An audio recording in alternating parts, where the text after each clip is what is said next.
우리나라 삼국지.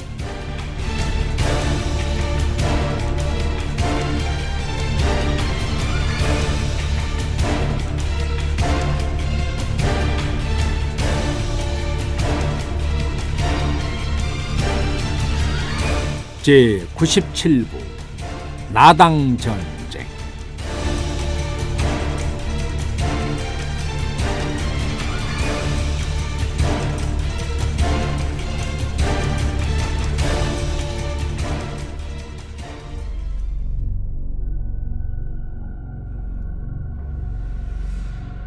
서력 671년 문무태왕 11년 7월 서림기가 검강어귀에 나타났다.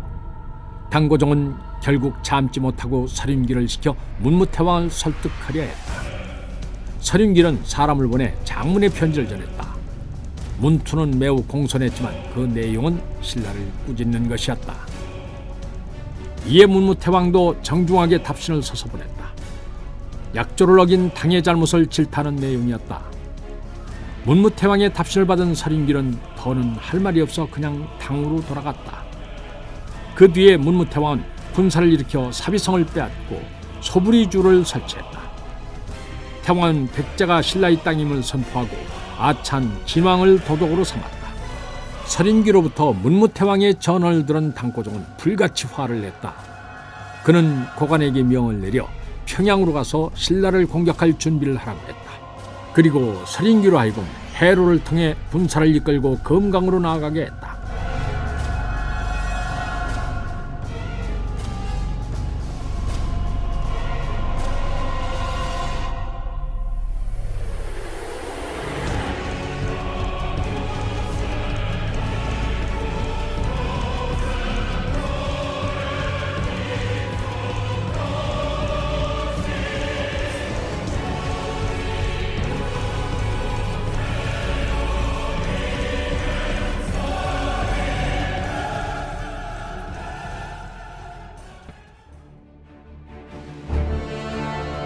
서력 671년 10월 6일 서림기가 이끄는 당군은 검강 하구에 정박하여 상륙을 준비했다.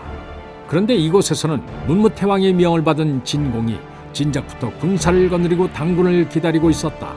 진공은 급찬 당천에게 명해 당의 군선을 기습하게 했다. 당천의 목표는 당군의 식량을 수송하는 보급선이었다. 식량이 사라지면 당나라 군사들은 사기가 꺾일 게 분명했다. 당천의 군사들은 작고 빠른 배들을 이용해서 당군이 미처 방비할 틈을 주지 않고 달려들었다. 바다 위에서 한바탕 격전이 펼쳐졌다. 좋은 선단의 감독을 맡고 있던 낭장 겸의대후가 신라군에 맞서 싸웠지만 역부족이었다. 거세게 저항하던 겸의대후는 마침내 신라군에게 사로잡혔고 당의 보급선 70여 척은 화염에 휩싸여 서로 앞을 다투어 물속으로 가라앉았다.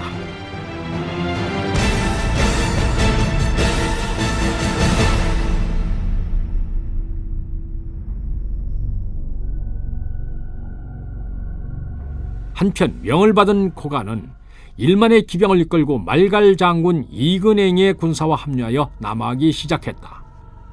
이근행은 고구려 영양태왕 시절 흑수 말갈을 꼬드겨 고구려의 반란을 일으킨 매국노 돌지계의 후손이었다. 그 당시 돌지계는 거란으로 도망쳤다가 수날에 귀부했다. 그의 후손인 이근행은 다시 당에 붙어 돌고를 격파하는 데 큰 공을 세웠다. 그가 이끄는 기마병은 당군에서도 최정예라 불릴만 했다. 고관의 군대는 안시성에서 항전하고 있던 고구려 유민들을 격파하고 평양성으로 입성했다. 그동안 각지에서 일어난 고구려 부흥군과 신라 세력들에게 밀려 고전을 면치 못하고 있던 안동 도부의 당나라 군사들은 이로써 한숨을 돌릴 수 있었다. 고관은 기세를 올린 김에 폐하 이서에서 득세하고 있는 나리어 연합군을 평정하기 위해서 남하했다.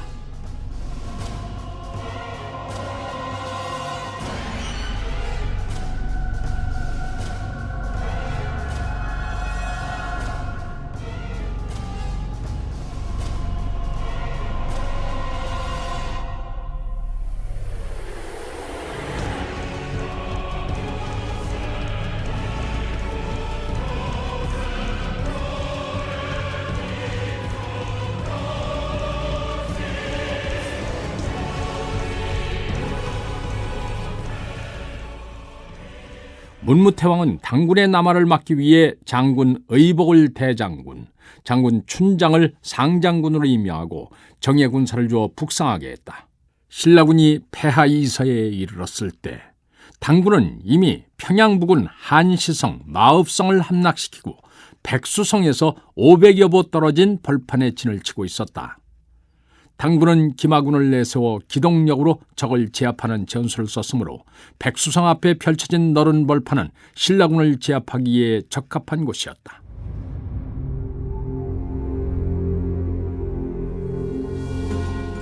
양 진영은 한동안 상대방을 탐색하며 움직이지 않았다. 먼저 행동을 개시한 것은 당군이었다. 고간은 신라군이 보병 위주로 편제된 것을 보고 기병으로 쉽게 제압할 수 있으리라 여겼다. 고간의 진격 명령이 떨어지자 일렬로 선 말갈의 기병들이 선봉으로 달려나왔다.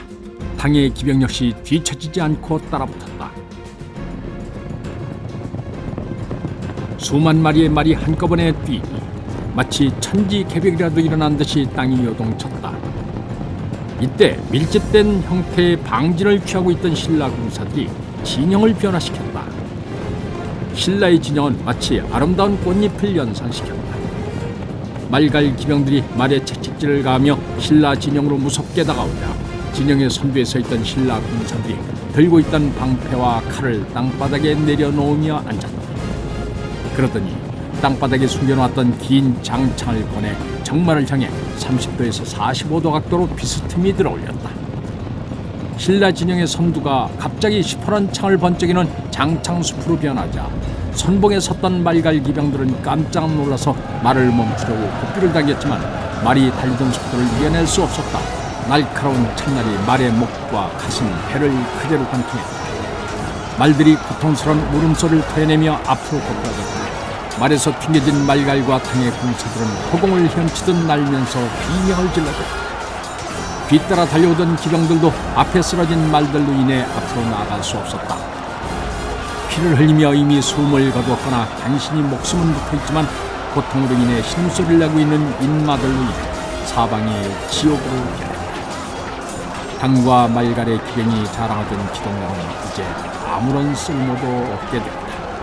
바닥에 떨어져 머리가 깨지고 뼈가 부러진 당과 말갈의 기병들은 몸을 일으키려 안간힘을 썼다. 그런데 가시나무 덩굴 같은 장창병들의 날카로운 방어에 이어 뒤에 있던 단창을 든 신라 보병들이 기다렸다는 듯이 앞으로 달려나왔다. 더는 운신할 수 없게 된 기병들은 신라 군사들에게 있어 손쉬운 먹잇감이었다. 그들은 덫에 걸린 노루처럼 구슬픈 소리를 지르며 온몸으로 날아드는 창칼을 받았다.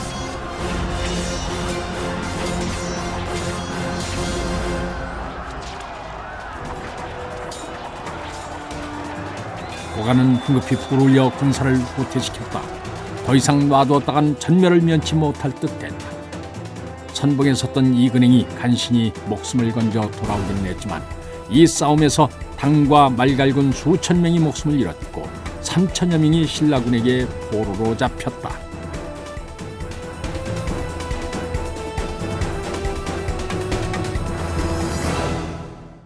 백수성 전투에는 신라군의 건간을 이루는 육정의 부대들과 독립부대의 성격을 띤 서당, 낭당, 장창당, 백금서당 등이 대거 참여했다. 그 중에서도 당의 기병을 상대하기 위해 특별히 장창보병을 위주로 조직된 부대인 장창당의 활약은 눈부셨다.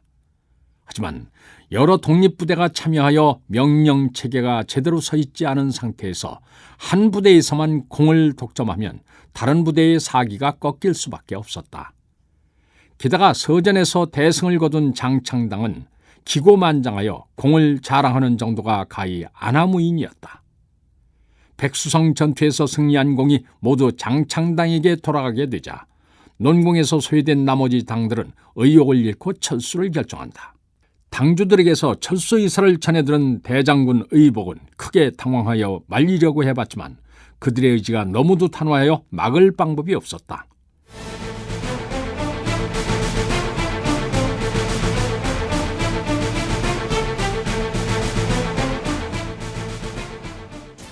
각 당의 군사들이 대거 빠져나가자 비장으로 참가했던 원술은 분노를 금치 못했다. 구군을 걸고 싸우는 마당에 한갓 전공을 다투고 있는 당주들이 한심해 보였다. 여기서 물러나면 신라군의 무능을 인정하는 꼴이 되지 않느냐. 참으로 답답한 노릇이다. 원술은 울컥거리는 심정을 담능에게 털어놨다. 내 당장 저들의 목을 베고 흩어진 군심을 하나로 모아야겠다. 원술은 당장이라도 칼을 빼들고 달려나갈 듯했다. 그러자 담능이 놀라서 힘써 말렸다. 저들의 목을 베어보았자 사태가 악화될 따름입니다. 지금은 그보다 당군의 움직임을 경계해야 합니다. 만일 우리의 사분 오열을 저들이 눈치챈다면 당장이라도 쳐들어올 것입니다. 내 대장군을 뵙고 알겠다. 원술은 말을 달려 대장군의 막사로 뛰어갔다. 담능은 뛰어가는 원술을 보며 불안한 마음이 들었다. 그는 지금은 원술의 곁을 지키고 있지만 젊은 시절엔 대장군 김유신을 따라다니며 많은 전투를 겪었기 때문에 누구보다도 사태를 명백히 꿰뚫어보고 있었다. 전장에서 살아남기 위해서는 참을성이 필요한 법인데 원술은 위태롭게 보일 정도로 조급했다. 담능은 무슨 일이 있어도 원술만은 지키고 싶었다. 그것만이 자신을 거두어준 대장군의 은혜를 갚을 수 있는 방법이었다.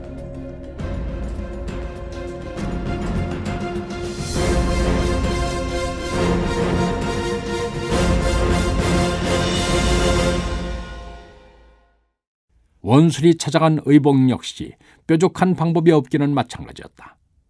그는 사람이 워낙 우유부단해서 휘하의 부대들을 완전히 장악하지 못하고 있었다. 게다가 그 자신조차도 신설부대인 장창당의 활약에 위기의식을 느끼고 있는 게 사실이었다.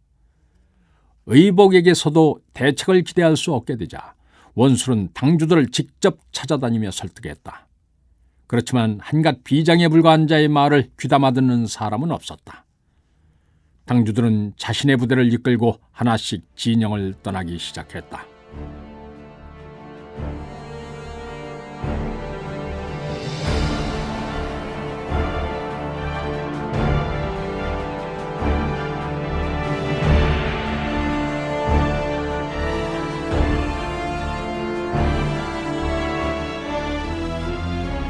신라군의 움직임은 곧바로 고관에게 보고됐다. 고관은 회심의 미소를 짓고 이근행에게 신라군을 앞질러 가서 길목을 막도록 했다.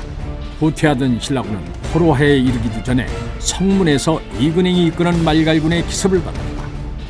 전열이 흐트러진 신라군은 적의 공격 앞에서 속수무책이었다. 신라군이 많은 사상자를 내며 퇴로를 찾기 위해 안간힘을 쓰고 있을 때 고관의 기병이 후위에서 덮쳐왔다. 당말갈 연합군에 의해서 완전히 포위된 신라 군사는 그물에 갇힌 물고기처럼 바닥거리다가 생을 마쳐야 했다. 이때 의문을 비롯해서 숱한 장군들이 목숨을 잃었다.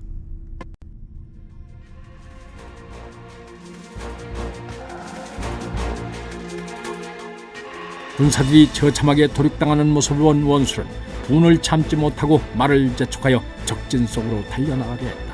그때 담능이 원술의 앞을 가로막으며 말렸다. 혼자서 적진에 뛰어들어 봤자 헛되이 목숨을 잃을 뿐입니다. 구차하게 살아남느니 차라리 당나라 놈들의 목을 하나라도 더 베고 죽는 길을 택하겠다. 원술은 말의 배를 걷어찼다. 담능은 필사적으로 말고삐를 붙들고 매달렸다. 죽는 일은 쉽습니다. 하지만 이대로 패배하고 죽는다면 그 치욕을 어찌 씻을 수 있겠습니까? 차라리 목숨을 보존하여 훗날을 도모함만 못합니다. 원술은 담능의 간곡한 말 위에 마음이 흔들렸다. 죽는 게 두렵지는 않았다. 하지만 이대로 영원히 패배자로 남겨지는 것은 참을 수 없었다. 큰 일을 이루기 위해서는 순간의 굴욕쯤은 참아낼 줄 알아야 합니다. 담능의 충언에 원술의 마음이 움직였다. 원술은 입술을 깨물며 힘겹게 말머리를 돌렸다.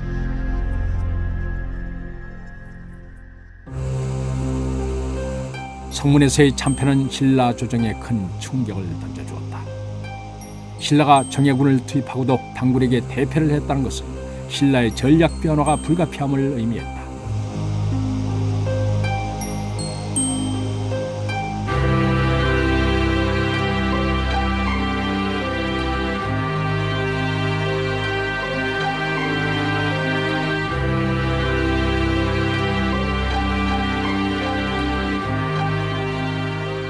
문무태왕은 앞으로 대책을 의논하기 위해 김유신을 불렀다. 왕의 부름을 받고 입궁한 노신의 얼굴은 타담한 나무처럼 어두웠다. 성문의 패배는 실로 뼈아픈 일입니다. 이로 인해 도적들의 공세가 더욱 거세질 텐데 어찌 대처해야 하겠습니까? 태대각간에 고견을 들려주십시오. 이 당시 김유신은 과거의 혁혁한 전공에 힘입어 신라 최고의 벼슬인 태대각간의 자리에 올라 있었다. 당군의 전력은 아직 막강하옵니다. 정면으로 격돌한다면 승산이 없사옵니다. 그러니 일단 수비에 치중하면서 장기전으로 끌고 가 저들의 힘을 소진시키는 한편 새롭게 전력을 보강해야만 하옵니다. 장기전을 수행하기 위해서는 어떤 방책이 필요하겠습니까? 문무태왕은 이 백전노장의 입에서 흘러나올 비책을 간절하게 기다렸다. 먼저 호로하와 왕봉하 사이에 새로이 여러 성들을 쌓아 방어선을 구축함으로써 당군의 남하를 막아야 하옵니다. 산성을 중심으로 교전을 펼치며 시간을 끌면 결국 보급이 당군의 발목을 잡을 것이옵니다. 또 군대를 새로이 정비하고 우리가 흡수한 백제인들로 구성된 부대를 만들어 전선에 투입하여야 할 것이옵니다. 백제 군사들은 용맹하고 전투에 능하기 때문에 전력 보강에 도움이 될 것이옵니다. 앞으로 당군이 총력전으로 나올 테니 우리도 고구려 백제 사랑 가릴 것 없이 끌어모을 수 있는 역량을 총동원해야 하옵니다. 문무태왕은 눈을 가리고 있던 어둠이 일시에 거치는 듯했다. 김유신의 말대로만 하면 당군과 충분히 겨뤄볼 만했다. 하지만 이에 앞서 군의 기강을 바로 세워야만 하옵니다. 그러기 위해서는 이번 패배에 대한 책임을 물어야 하옵니다. 주장으로서 많은 군사를 잃고도 목숨을 건져온 의복과 춘장은 물론이고 분열을 조장했던 당주들과 비장들까지 그 죄를 물어 목을 베야 하옵니다. 김유신이 차명을 받아 마땅하다고 거론한 사람들 중에는 그의 아들인 원술도 포함되어 있었다. 원술의 이름을 말할 때 김유신은 분노와 실망감으로 인해 떨고 있었다.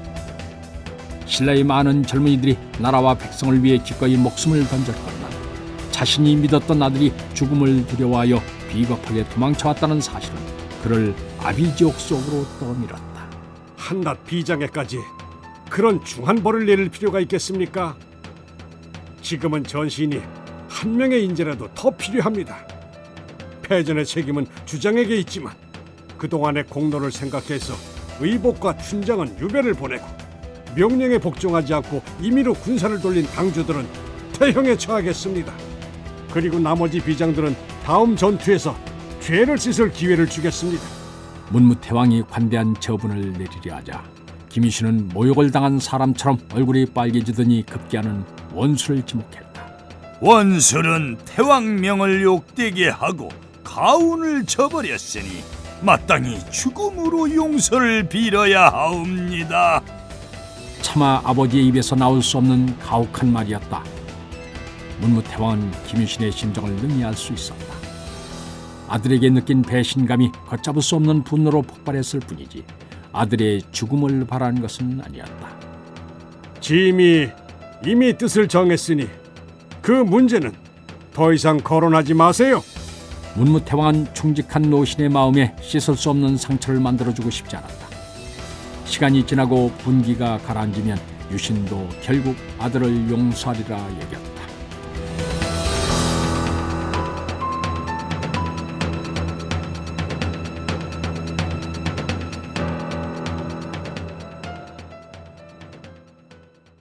서력 673년 문무태왕 13년 7월 신라에 대한 당군의 공격이 여전히 계속되는 가운데 호로와 이남 지역에서는 이를 막기 위한 성곽의 축조와 보수가 한창이었다. 그런데 이처럼 급박하게 돌아가는 상황과 달리 금성 근교의 농장은 평화롭기 그지없었다. 원술은 마당 한가운데 놓인 평상에 누워 푸른 하늘을 쳐다보고 있었다. 한창 기승을 부리던 무더위도 어느새 끝자락인지 선선한 바람이 불어왔다. 하늘을 날던 솔개가 먹잇감을 찾는지 농장 위를 빙빙 돌았다. 마당에는 수탉 한 마리가 붉은 벼슬 흔들며 공중공중 걷고 있었다. 원술은 고즈넉한 분위기에 처져 있다 보니 전장의 함성과 피비린내가 마치 옛일처럼 어렴풋하게 느껴졌다. 그의 눈꺼풀이 스르르 감겼다. 꿈속에서 원술은 자신이 어느새 집 앞에 와 있음을 깨달았다. 벌써 1년의 세월이 훌쩍 지났건만 겉으로 보기에 전혀 변함이 없었다. 웅장한 소설 대문과 높은 담은 여전히 사람들에게 위압감을 심어주기 충분했다. 원술은 오랜만에 정든 집을 보니 부모님과 형제들이 그리웠다. 당장이라도 뛰어들어가서 자신이 돌아왔다고 소리치고 싶었다. 하지만 그는 집 안으로 발걸음을 옮길 수 없었다. 그가 전장에서 돌아와 집에 들어가지 못하고 농장에 몸을 숨긴 이유는 차마 아버지 김유신의 얼굴을 마주할 용기가 없었기 때문이었다. 화랑의 계율을 무엇보다 소중히 여기는 아버지였기에 전장에서 도망쳐온 비겁한 아들을 맞아들일 리 없었다. 원술이 집 앞에서 서성거리고 있는데 갑자기 대문 안에서 사람들이 웅성거리는 소리가 들렸다. 원술은 사람들 눈에 띄지 않게 재빨리 단무통으로 몸을 숨겼다. 곧 문이 열리더니 군복을 입고 무기를 든 군사들 수십 명이 차례로 나왔다. 그들은 하나같이 소리죽여 울고 있었다. 원술은 그들을 보고 문득 불안감이 들었다. 아무래도 집안에 변괴가 생긴 게 분명했다. 잠시 머뭇거리던 군사들이 길 저편으로 사라지자 원술은 재빨리 대문으로 달려갔다. 아무래도 집 안으로 들어가서 무슨 일인지 알아보지 않고는 견딜 수 없었다. 하지만 원술이 당도해보니 대문은 굳게 닫혀 있었다. 원술은 나중 일은 생각하지 않고 무작정 문을 두들겼다. 하지만 문은 굳게 닫힌 채 열리지 않았다. 문이 부서지도록 힘껏 두들겼지만 안에서는 인기척조차 들리지 않았다. 원술은 소리를 질렀다. 아무도 없느냐? 하지만 소리는 입안에서만 맴돌 뿐 밖으로 새어나가지 않았다. 원술은 온몸을 뒤틀며 소리를 토해내려 했었지만 아무런 소용이 없었다. 그때 어딘가에서 들려온 비명소리가 귓전을 때렸다. 원술이 정신을 차려보니 솔개가 수탉을 채워 날아오르고 있었다.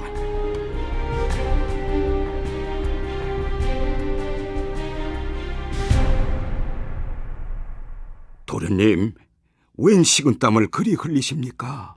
담능의 걱정스러운 목소리가 들렸다. 원술은 그제야 자기가 평상에 누워있다가 깜빡 잠이 들었다는 사실을 깨달았다. 수탉이 거닐던 마당에는 닭털이 낭자하게 흩어져 있었다. 아무래도 집안에 변괴가 생긴 듯하구나. 원술은 벌떡 일어나 앉았다. 온몸이 땀으로 흠뻑 젖어 있었다. 잠시 집에 다녀와야겠다. 원술은 자리를 털고 일어나 마구간으로 달려갔다. 담능은 영문도 모른 채 원술의 뒤를 따랐다.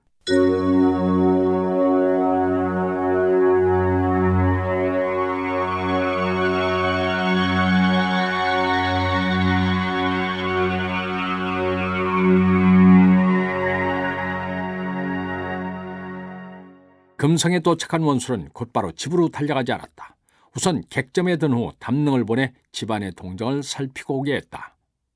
만일 자신이 괜한 걱정을 했다면 다시 농장으로 돌아갈 생각이었다.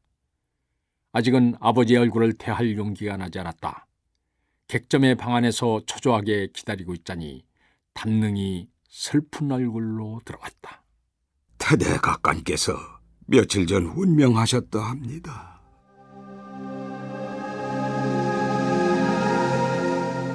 마른 하늘의 날벼락이었다. 그게 참말이냐? 원술은 믿기지 않아 재차 타거쳐 물었다. 한 달 전부터 자리에 누우셔서 시름시름 하르셨다 합니다. 그래서 닷새 전에는 폐하께서 문소 문안을 오시기도 하셨답니다.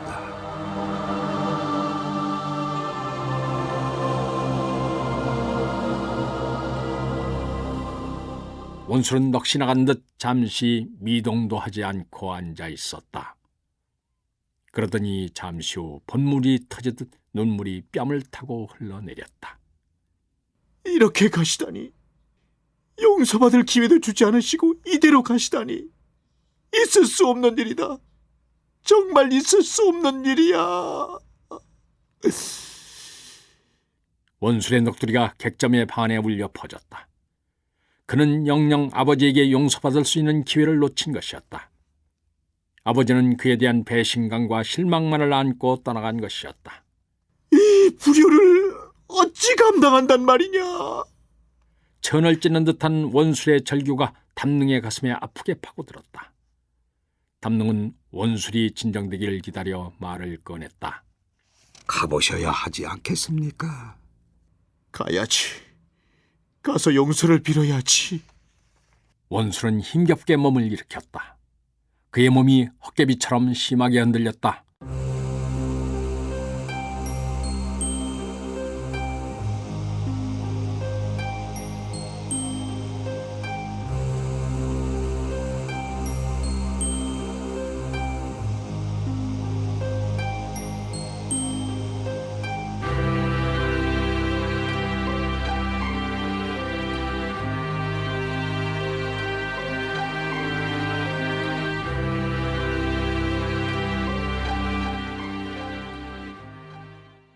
근 1년 만에 찾은 집은 상가가 되어 있었다. 곡소리가 바람을 타고 흘러나오고 조문을 하러 온 사람들의 발길이 줄을 잇고 있었다. 원술과 안면이 있는 사람들이 아는 체를 했지만 그의 눈엔 아무것도 들어오지 않았다. 원술이 대문으로 들어서려 하는데 하인들이 앞을 가로막았다. 지나던 사람들의 시선이 일제히 그에게 쏠렸다. 태대각강께서 유언하시길 도련님이 찾아오더라도 집 안으로 들이지 말라 하셨습니다. 네 이놈들, 어찌 이리도 무례하단 말이냐. 아버지가 돌아가셨는데 자식된 도리로 어찌 찾지 않을 수 있단 말이냐. 원술은 하인들을 윽박질렀다. 하지만 부인의 지엄한 명이 있었던지라 하인들 역시 물러서지 않았다. 용서하십시오. 만일 도련님을 집안에 들이면 저희들의 목숨이 성하지 못합니다. 원술은 기운이 빠졌다. 죽으면서도 자신을 용서할 수 없었던 아버지를 생각하니 죄스러워 고개를 들 수 없었다. 그렇다면 어머니라도 뵙고 가야겠네. 연통을 넣어주게나. 하인들 역시 난처했던 터라 이 부탁마저 거절할 수는 없었다. 그럼 여기서 잠시 기다리십시오. 제가 마님께 여쭙고 오겠습니다. 얼마 후 집 안으로 들어갔던 하인이 돌아왔는데 그의 얼굴은 더욱 어두워져 있었다. 어찌 됐는가? 원술이 대답을 재촉했다. 마님께서 이리 전하라 하셨습니다. 아녀자에게는 삼종 지도라는 것이 있어 혼인 전에는 아버지를 따라야 하고 혼인을 한 후에는 남편을 따라야 하고 남편이 돌아간 후에는 자식을 따라야 한다. 내가 과부가 되었으니 아들을 따라야 하겠지만 너는 선친께 아들 노릇을 하지 못하였으니 내 어찌 너의 어미가 될 수 있겠느냐 그러시며 만나지 않으시겠답니다.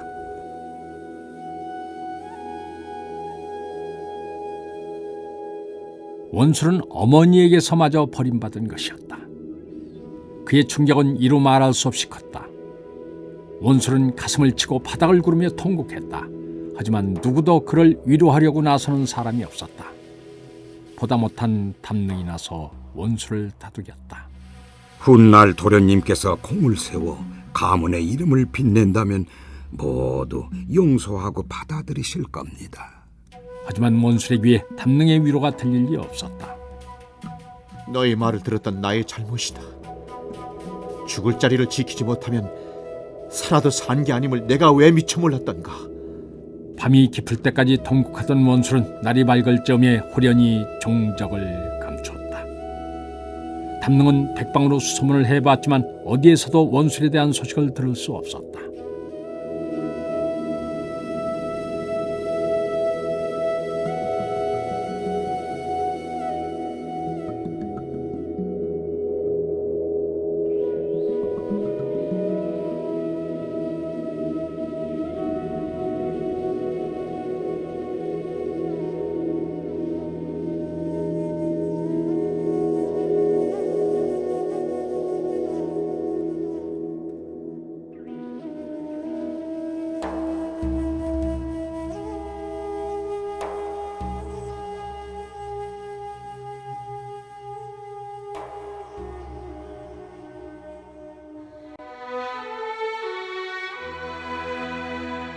신라 최고의 명장이자 정신적 지주였던 김유신의 죽음은 신라 백성들에게 큰 충격을 안겨주었다. 당군의 공세로 신라가 궁지에 몰린 이때 그의 빈자리는 너무도 커 보였다. 아무리 불리한 상황에서도 신라를 승리로 이끌었던 김유신이 있었기에 신라 백성들은 막강한 당과 맞붙어도 지지 않으리라 믿을 수 있었다. 그런데 그늘을 들이우던 아름드리 나무가 사라졌으니 민심이 크게 동요할 수밖에 없었다. 이에 아찬 대토와 같이 모반을 꾀하여 당에 항복하려는 자들까지 나타났다. 비록 대토의 계획이 사전에 발각되어 모반 사건은 일단락됐지만 이는 신라인들의 상실감이 얼마나 컸는지를 보여주는 사건이었다.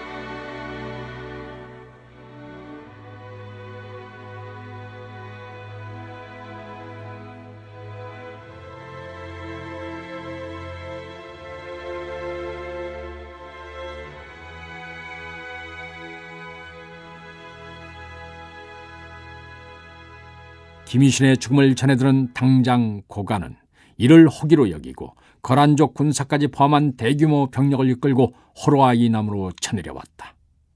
당의 대군이 공격을 재개했다는 소식을 전해들은 문무태왕은 의외로 담담했다. 마치 진작부터 예상했던 일이란 듯이 침착한 태도였다.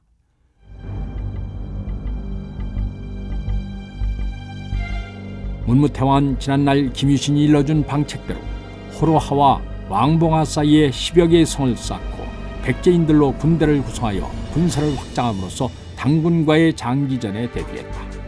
문무태왕은 신하들과 의논하여 북변에 구원군을 보내는 한편 당군이 해로로 침입해오는 것을 막기 위해 대하찬 철천에게 군선 100여 척을 거느리고 서해를 지키게 했다.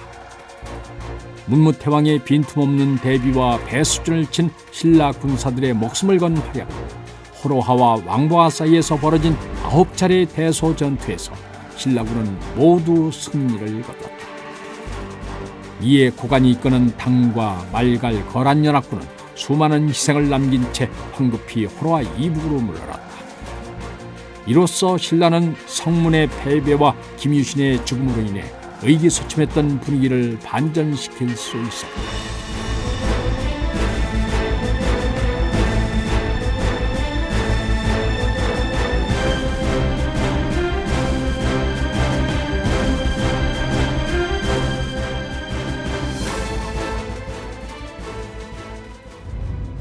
주춤했던 당나라 군사들의 공격이 재개된 것은 당이 토번과 화친을 맺은 직후인 서력 675년 문무태왕 15년 2월이었다. 당나라 계림도 행군 총관 유인계는 이근행과 함께 대규모의 군사를 이끌고 호로아 남쪽에 있는 칠중성으로 쳐들어왔다. 칠중성은 호로아에서 수심이 낮은 곳에 가까이 위치한 성이었다. 게다가 사방이 뚫려 있어서 상대방의 움직임을 파악하는 데 유리한 요충지였다. 유인계는 이근행의 말갈군이 호로아를 거슬러 올라와 합류할 때까지 기다려 칠중성을 공격했다. 졸지에 엄청난 대군에게 포위된 칠중성의 군사들은 끝까지 용맹하게 맞섰지만 결국 당군에게 함락됐다. 힘들이지 않고 칠중성을 얻어 기세가 오른 유인계는 곧바로 이근행을 보내 매초성을 점령했다. 매초성 역시 어렵지 않게 장악했다는 보고를 받자 당고종은 신라군을 얕잡아 보게 된다. 그래서 유인계를 소환하고 이근행을 안동 진무사로 임명하여 전권을 맡겼다. 이근행이 지휘하는 20여만의 말갈 군사는 그 위세로만 봐서는 신라군을 충분히 제압할 수 있을 듯했다. 호로아 일대를 완전히 장악한 이근행은 자기 세상을 만난 듯했다. 자신의 능력을 마음껏 펼쳐 그동안 골칫거리였던 신라군을 격파한다면 당고종의 총애를 한몸에 받을 수 있었다. 몸이 달아오른 이근행은 군사를 이끌고 남하하기 위해 애를 썼다. 하지만 호로아와 왕봉아 사이에서 밀접한 연계를 맺고 있는 신라의 성들을 통과하는 일은 쉽지 않았다. 일일이 성을 함락시키는 데는 너무 오랜 시간이 걸렸고 만약 이를 그냥 지나친다면 부위를 공격당해 보급로가 끊길 염려가 있었다. 이근행이 몇 달째 진퇴를 거듭하고 있자 신라를 금방 제압하리라 기대하고 있던 당고종의 실망은 이만저만이 아니었다. 토번과 잠시 평화를 유지하고 있었지만 언제 다시 전쟁이 재발할지 몰랐다. 그러므로 이 틈에 한시라도 빨리 신라 문제를 해결해야만 했다. 그는 서린귀로 하여금 선단을 이끌고 해로로 나아가 이근행을 돕도록 했다.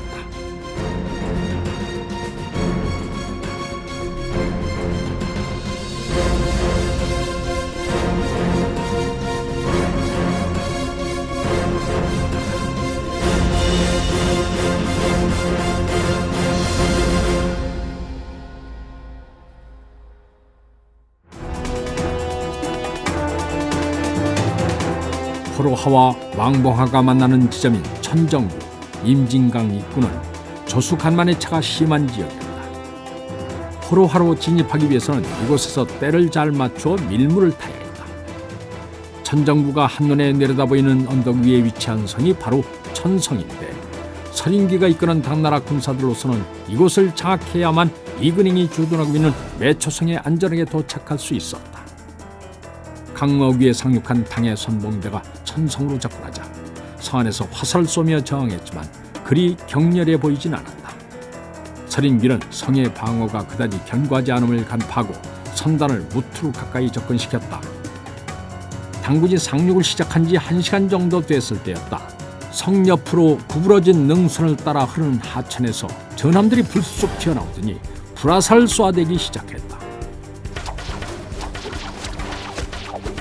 신라 장군 문운이 이끄는 군선들이었다.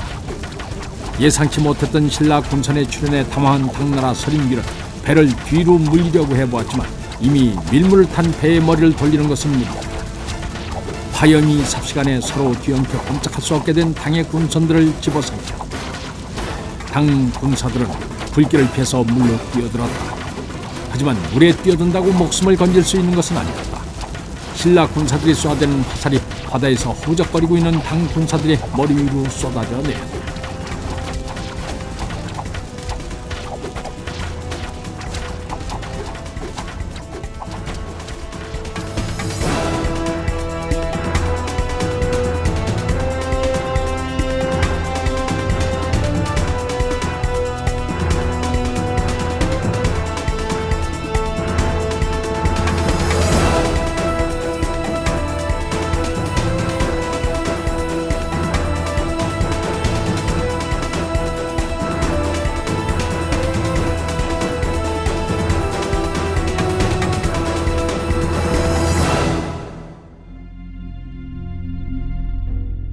신라 군선은 마치 솔잎을 갉아먹는 송충이처럼 차츰 당선들 사이로 파고들었다.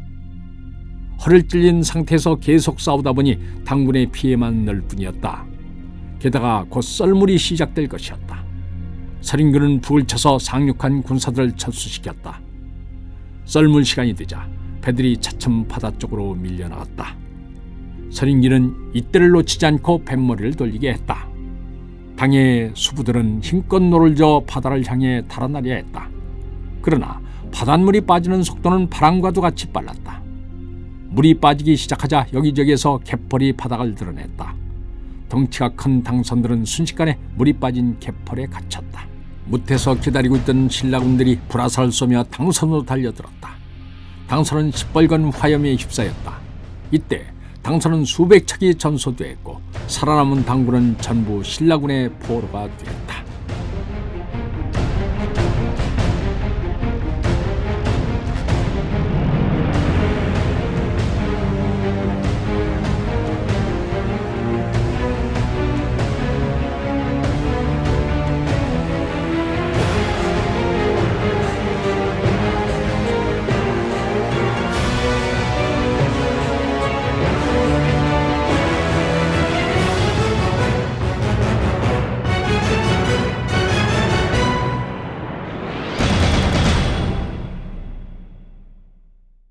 겨울이 다가오고 있었다. 푸른 물이 빠진 숲은 어느새 누렇게 변색됐고 헐벗은 나무들이 찬바람을 맞아 몸을 떨었다. 나무 아래 수북이 쌓인 낙엽 썩는 냄새가 숲 사이에 진동했다. 나뭇가지에 찢긴 바람의 비명만이 간간히 숨막히는 정막을 흔들었다. 이때 인적이라고는 찾아볼 수 없는 산길에 둔중하게 울려 퍼지는 말발굽 소리가 들려왔다. 잠시 후 고개 너머에서 말을 탄 사내 하나가 모습을 드러냈다. 말은 오르막길을 오르느라 숨이 찬지 연신 거친 숨을 몰아쉬고 있었다. 이제 얼마 남지 않았느니 조금만 참아라. 제멋대로 거칠게 자란 수염 사이로 다정한 목소리가 흘러나왔다. 그가 입은 해지고 때묻은 베옷은 찬 기운을 막기에는 턱없이 얇아 보였다. 그렇지만 그의 안광은 불타고 있었고 한일자로 담은 굳은 입술은 결연한 의지를 느끼게 했다. 정돈되지 않은 그의 모습은 마치 산속에서의 오랜 수행을 마치고 막 하산하는 도인처럼 보였다.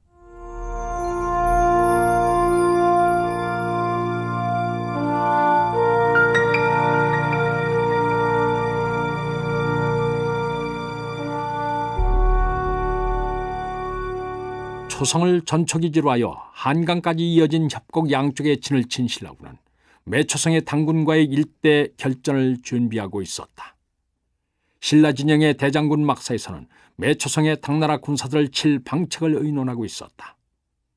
지난날 패배를 서력하기 위해 이를 갈고 나선 대장군 춘장을 중심으로 죽지, 천존 등 백전 노장들과 고구려 유민을 대표해서 출전한 고연무를 비롯한 장수들이 모두 참석한 자리였다. 이 당시 신라군의 규모는 5만에 육박했는데 중앙군단인 대당을 필두로 신라 정규군과 장창당, 백제 유민으로 구성된 백금서당, 그리고 고구려 유민 세력인 보덕국의 군사들까지 합류했다. 고연무가 주위를 살피더니 계책을 내어놓았다. 당군은 20만을 헤아리는 대군인데다가 기병이 줄을 이루고 있기 때문에 평지에서 싸우는 건 우리에게 불리합니다. 그러니 저들을 협곡으로 끌어들여 기병의 기동력을 무력화시킨 후에 전투를 벌여야 합니다. 우리는 이미 당군의 기병에 대한 대비책을 마련해 두었소. 지난 여러 차례 전투에서 성과를 거두었으니 이번에도 충분히 통할 것이오. 춘장은 자신감이 넘쳤다. 신라군의 주력은 보병입니다. 기병은 보병보다 월등한 힘의 우위를 가집니다. 이제까지는 병력의 차이가 현격하지 않아 적절한 전략으로 승부를 뒤집을 수도 있었지만 이번엔 당나라 군사들의 숫자가 너무도 많습니다. 고연무도 신라 보병의 장창과 노예 위력을 알고 있었지만 그 역시 전력차가 크지 않을 때나 통할 수 있었다. 우리는 전력을 극대화할 수 있는 진법을 충분히 연마했소이다. 죽지가 나서며 승리를 장담했다.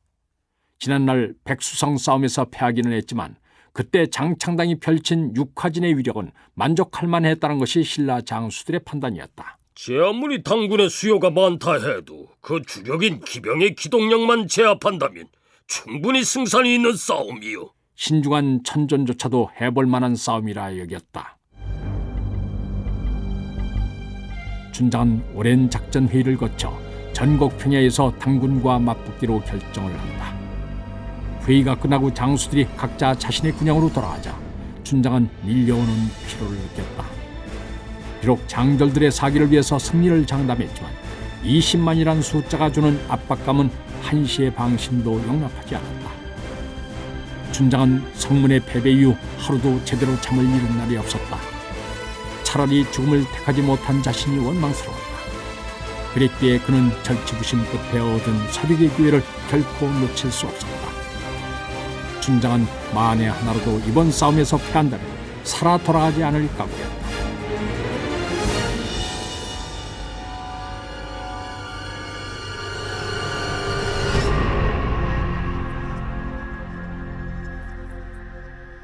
이때 경계를 서던 비장 하나가 들어와 보고했다.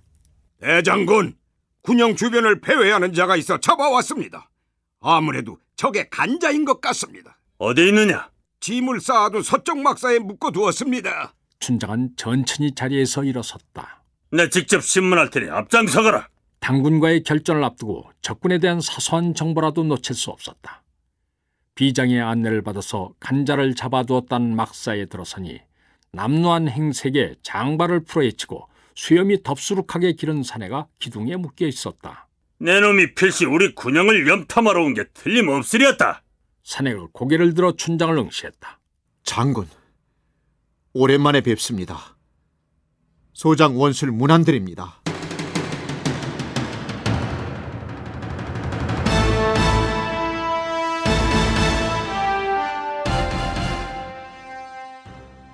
춘장은 원술이란 말에 놀라서 사내의 얼굴을 유심히 뜯어보았다. 몇 년의 세월 동안 풍상을 겪으며 많이 상했지만 과거의 그의 모습을 떠올리는 일은 그리 어렵지 않았다. 자네 도대체 어찌된 일인가? 춘장은 급히 원술의 포성을 풀었다. 담릉에게서 자네가 사라졌다는 말을 듣고 나 역시 백방으로 소문해 봤지만 헛수고였네. 근데 이처럼 내 앞에 나타나다니 이게 정녕 꿈이 아니란 말인가? 춘장은 원술의 일을 생각하면 미안한 마음이 앞섰다. 정작 상장군으로서 책임을 지고 처형을 당해야 했던 자신은 무사했는데 비장에 불과한 원술이 고초를 겪었으니 불공평한 일이었다. 장군께 청이 있어 이곳을 찾았습니다. 그 청은 찾자 듣기로 하고 일단 내 막사로 가세나. 춘장은 원술을 데리고 자신의 막사로 돌아왔다. 그래, 그동안 어디에 있었나? 태백산에 잠시 머물다가 전국의 산천을 돌아다녔습니다. 하지만 어디를 가도 자유로울 수는 없었습니다. 원술은 자신의 심경을 담담히 밝혔다. 춘장은 원술의 마음을 이해할 수 있었다. 단 한 번의 잘못된 판단으로 불충불효한 사람이 되어 부모에게조차 버림받지 않았던가. 그 생치기는 어떤 처방으로도 아물게 할 수 없었다. 어쨌든 제때 잘 돌아왔네. 이제야 우리가 범했던 죄를 조금이나마 씻을 수 있는 기회가 찾아왔네. 춘장의 가슴 속에서 새삼 참고 있던 격정이 꿈틀거렸다. 그 때문에 장군께 청을 드리고자 합니다. 이번 전투에서 저를 선봉에 세워주십시오. 여부가 있겠는가? 자네가 앞장서 준다면 군사들도 용기백배에 싸울 걸세. 신라군에게 있어 김유신이란 이름은 숭앙의 대상이었다. 그만큼 김유신의 죽음은 그들의 사기를 저하시켰다. 그런데 이제 그의 아들인 원술이 선두에 서서 몸을 돌보지 않고 당나라 군사들과 싸운다면 신라 군사들도 김유신을 떠올리며 힘을 얻을 것이었다.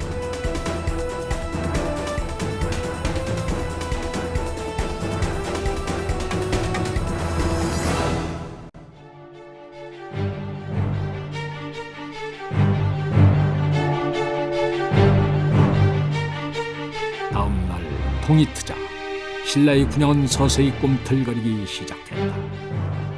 배후를 정비한 군사들은 각 부대별로 매초성 앞에 펼쳐진 평야지대로 이동하여 육하진을 쳤다. 기병의 진로를 막는 임무를 띈 장창병이 선두에 서고 한층 강력해진 노를 소지한 국노수와 창칼을 든 보병이 그 뒤쪽을 차지했다. 둥그렇게 원을 그리며 진을 친 본대를 중심으로 방향을 취한 부대들이 6방향에서 에워싸고 있었다. 원술은 그중 오른쪽 선두에 위치한 부대의 지휘를 맡았다. 대열의 맨 앞에 선 원술은 담담하게 당의 진영을 바라보았다. 매초성을 중심으로 주변에 포진한 당의 군사는 그 수요를 헤아리기 어려울 정도로 많았다. 20만이란 숫자가 결코 부풀려진 게 아니었다. 하지만 원술에게는 적의 수가 많든 적든 문제가 되지 않았다. 100명이 달려들면 100명을 베고 1000명이 달려들면 1000명을 참하면 그만이었다. 온 힘을 다해 싸우다가 기운이 빠지면 그대로 적의 창에 몸을 맡기면 될 일이었다. 원술에게 있어 지금 자신이 서 있는 전장은 비참한 삶을 영광된 죽음으로 바꿔줄 용서와 축복의 땅이었다.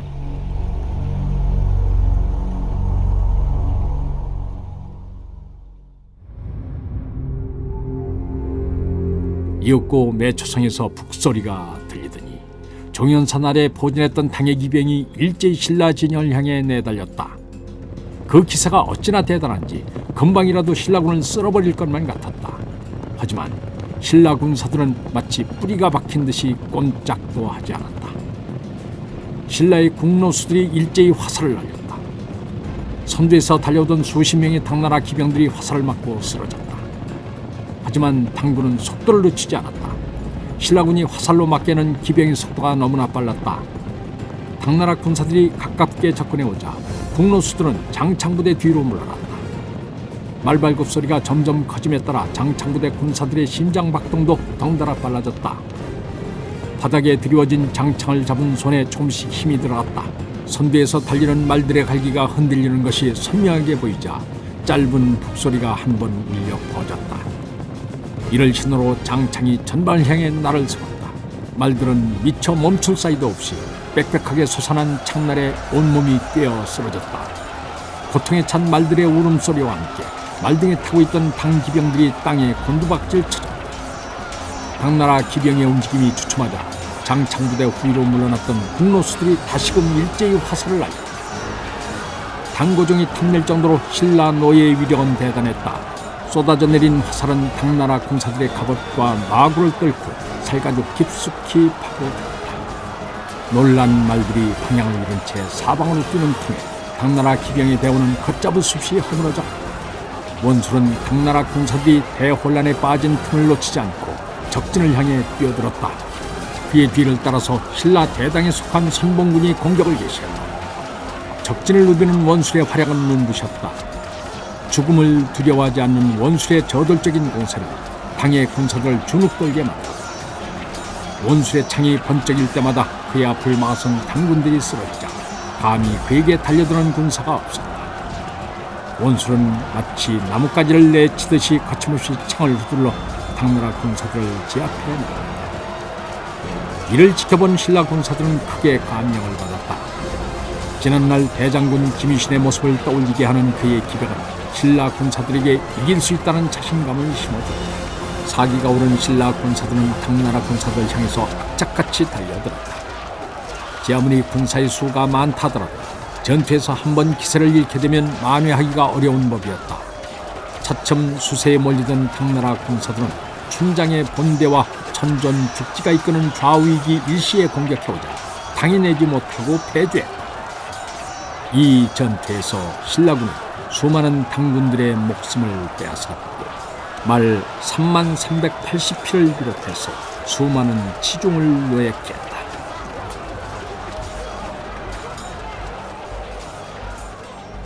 원술은 달아나는 당나라 군사들 쫓아 말을 달렸다. 그러고는 창과 칼로 당나라 군사들을 돌이켰다. 그는 귓전을 때리는 당나라 군사들의 비명이 마치 자신의 목을 조르고 있는 굴레가 부서지는 소리처럼 들렸다.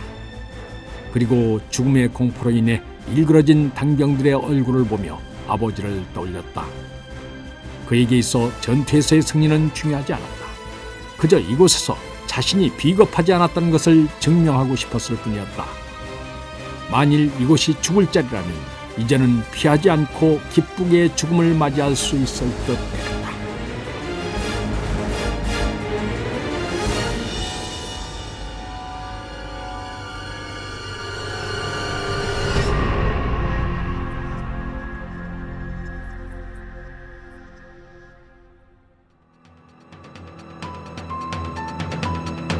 매초성 전투에서 참패한 이근행은 참담한 심정이었다. 20만의 군사로 고작 3만의 신라군에게 당한 것은 역사의 길이 남을 치욕이었다.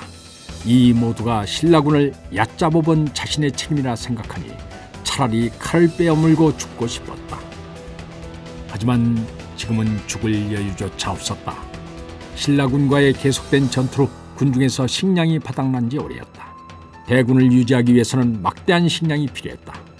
그런데 서린귀의 군대가 천성에서 패하여 돌아간 이후 보급선이 철저히 차단된 상태였다.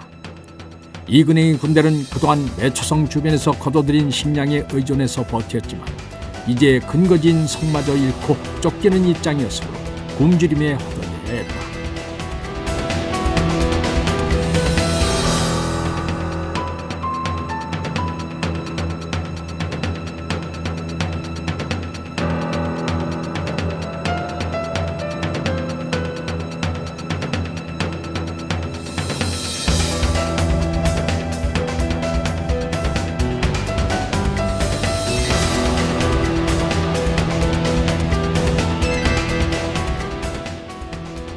이근행으로서는 식량을 구하는 게 급선무였다. 그래서 그는 주변에 있는 성을 약탈하기로 결심했다. 이때 시야에 들어온 것이 바로 강원도 철원의 아달성이었다. 이근행은 간자를 보내 아달성을 연탐하게 했다. 마침 아달성의 백성들은 성주 한산의 명을 받고 며칠째 성 밖에 나가 삼을 심는 일을 하고 있었다. 첩자로부터 이를 전해들은 이근행은 밤을 틈타 성주위에 군사를 숨겨놓고 아달성 백성들이 밖으로 나오길 기다렸다.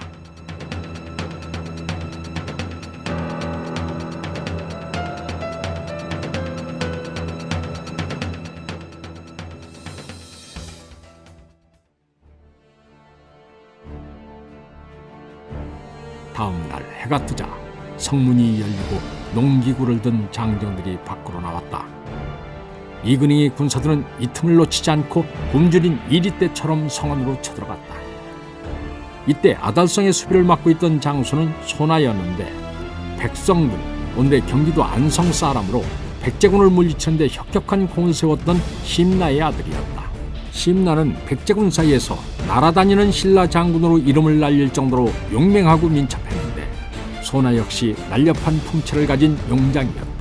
그는 옛 백제 땅에서 백제 유민과 당의 잔병들의 저항을 진압한 공으로 한주도독 도유의 추천을 받아 북방의 요지인 이곳 아달성을 지키는 임무를 맡고 있었다.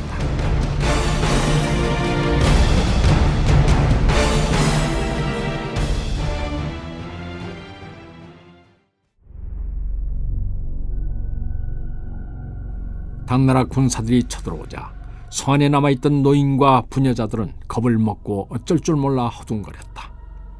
당군은 남녀노소 가리지 않고 닥치는 대로 죽였다. 소나는 이를 보고 분노가 치밀어 피가 거꾸로 솟았다. 그는 휘하의 군사들을 이끌고 승냥이 때 같은 당군들을 막아섰다. 네 이놈들! 심나의 아들 소나가 여기 있거늘 어찌 감히 무고한 살생을 일삼는단 말이냐? 너희들이 정녕 살기를 바라지 않는다면 썩나서라! 내 단칼에 황천으로 보내주리라! 소나가 큰 칼을 휘두르며 엄히 꾸짖자 당나라 군사들은 감히 다가서지 못하고 뒷걸음질 쳤다. 이 틈에 신라군들은 기세를 올리며 당나라 군사들을 무찌르기 시작했다. 한치의 양보도 없는 공방들은 해가 저물 무렵까지 이어졌다.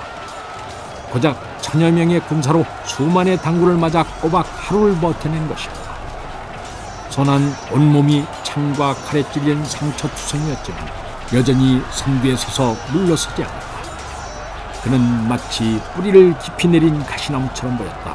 그의 뒤에는 100여 명의 군사들만이 남아있어 당군에게 대항하고 있었다.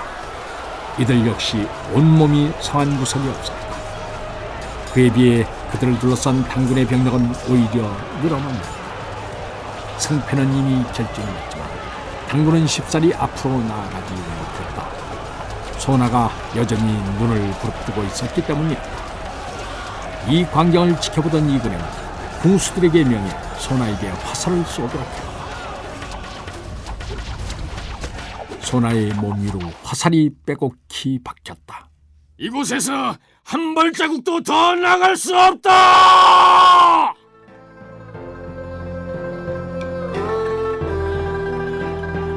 소나의 입에서 피가 쏟아졌다. 그리고 서서히 쓰러졌다. 그의 뒤를 이어 100여 명의 신라 군사들도 당군이 쏜 화살에 맞아 생사를 달리했다. 당 군사들은 소나의 끔찍할 만큼 의연한 태도에 기가 질려 그가 쓰러진 것을 보고도 한동안 앞으로 나아가지 못했다. 이날 수만의 당군을 맞아 대접전을 펼친 1천여 아달성 신라 군사들은 한 명도 빠짐없이 최후를 맞이했다.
춘장이 이끄는 신라군은 이근행의 군대를 몰아내며 칠중성을 비롯해 호로와 주변의 성들을 모두 수복했다. 연이은 참패를 당한 당나라 장군 이근행은 마침내 굶주린 패잔병을 이끌고 압록수를 건너 요동으로 달아났다. 이로써 신라군은 압록수 이남에 주둔하고 있던 당군을 완전히 몰아내게 된다.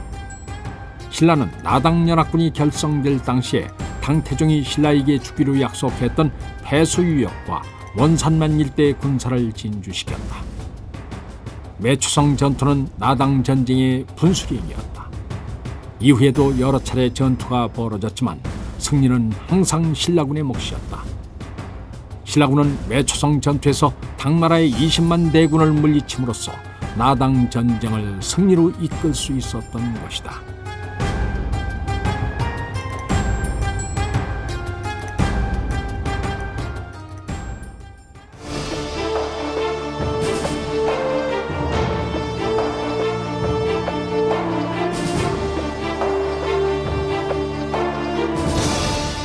출연 박상일, 황원, 정기항, 이종구, 김도현, 이정구, 탁원재, 송두석, 김익태, 박태호, 이성훈. 해설 김종성. 음악 이춘화. 효과 엄기혁. 기술 서교식. 총진행 유만준.